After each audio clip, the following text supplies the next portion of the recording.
बहुत सालों पहले भारत में मगध नाम का एक राज्य था। वह राज्य बहुत ही संपन्न था।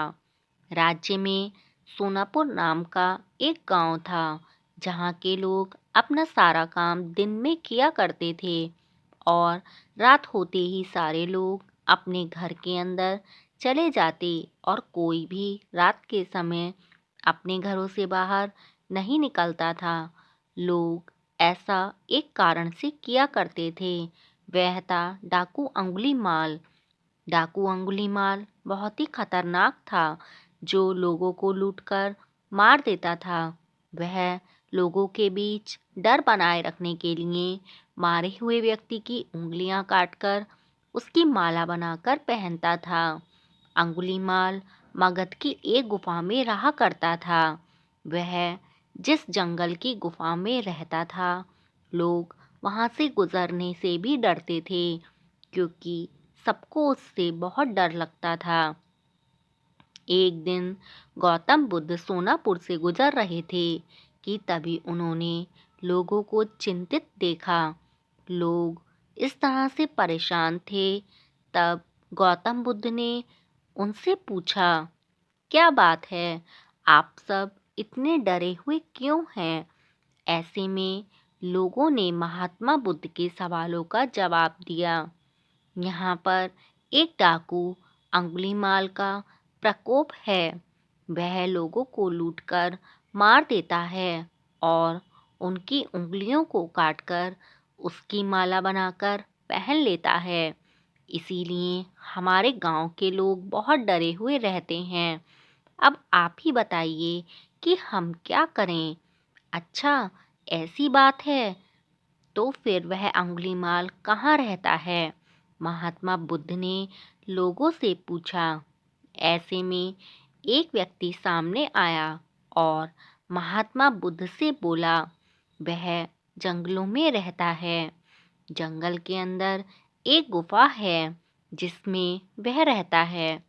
यह सब सुन लेने के बाद महात्मा बुद्ध अंगुलीमाल से मिलने जंगल की ओर चल पड़े। सोनापुर गांव के लोगों ने उन्हें रोकने की बहुत कोशिश की, लेकिन फिर भी वह नहीं रुके और जंगल की ओर चल पड़े। जैसे ही वह जंगल के पास पहुंचे, तब अंगुलीमाल अपनी गुफा में से निकलकर हाथ में तलवार लिए खड़ा हो गया।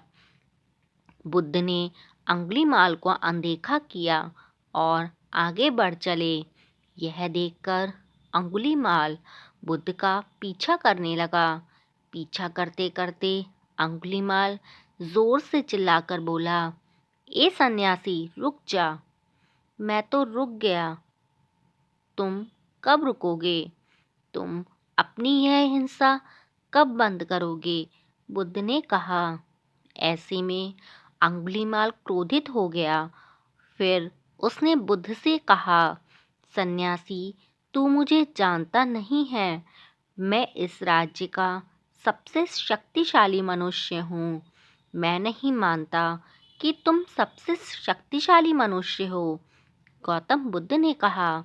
यह सुनकर अंगुलीमाल बोला, अच्छा, अगर ऐसी ही बात है तो तुम ही बताओ कि मैं ऐसा क्या करूं जिससे तुम मानोगे। तुम जाओ, उस पेड़ में से 10 पत्तियां तोड़कर लाओ, महात्मा बुद्ध ने कहा। महात्मा बुद्ध के कहने पर अंगुलीमाल ने ऐसा ही करा। वह पेड़ के पास गया और उसने 10 पत्ती तोड़ी और बुद्ध के पास लाया। फिर वह बुद्ध से बोला, अब बताइए मैं इनका क्या करूं? फिर बुद्ध ने कहा, जाओ, अब इन पत्तियों को वापस उस पेड़ में जोड़ दो। यह सुनकर अंगुलीमाल अचंभित हो गया और उसने महात्मा बुद्ध से कहा, ये कैसा बेहुदा मजाक है? भला कोई पत्तियों को तोड़कर उसे वापस पेड़ से जोड़ सकता है क्या? ऐसे में बुद्ध ने कहा, तुम खुद को सबसे शक्तिशाली कहते हो और इन पत्तियों को जोड़ नहीं सकते। अगर तुम किसी को जोड़ नहीं सकते तो उसे तोड़ो मत। अगर तुम किसी को जीवन नहीं दे सकते तो उन्हें मारो मत। यह सुनकर अंगुलीमाल की आंखें खुल गईं।